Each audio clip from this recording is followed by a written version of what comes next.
ಬಿದ್ರಟ್ ನಡತಿನ ಆಳ್ವಾಸ್ ನುಡಿಸಿರಿ ಸಮ್ಮೇಳನಡು ರತ್ನಾಕರ ವರ್ಣಿ ಪ್ರಧಾನ ಚಾವಡಿಡು ಮೈಸೂರು ಮಂಜುನಾಥ್ ಮೈಸೂರು ನಾಗರಾಜ್ ಕುಟೊಡ್ದು ವಯಲಿನ್ ವಾದನ ನೃತ್ಯ ನಿಕೇತನ ಕೊಡವೂರು ಮುಕ್ಲೆಡ್ದು ನೃತ್ಯ ದರ್ಪಣ ಕಾರ್ಯಕ್ರಮ ನಡೆದಿತ್ತಂಡು ಐತ ಒಂಜಿ ಪುರ್ಲಿ ಇತ್ತೆ ನಿಕ್ಲಿಗಾದು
ಪಿಂಗಳ ಕಂಡಿನ ಕೊಂಗಗಳ ಕೂಡಿ ಝಂಗನೆ ಲಂಕೆಗೆ ಪೋದಾನ್ಯ ಪೋದಾನ್ಯ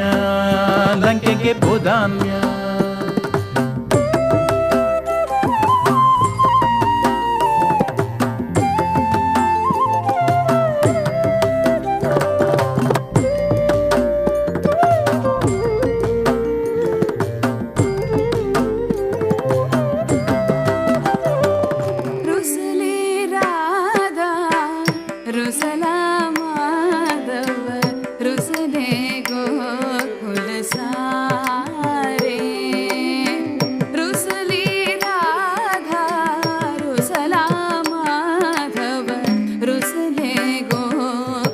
सा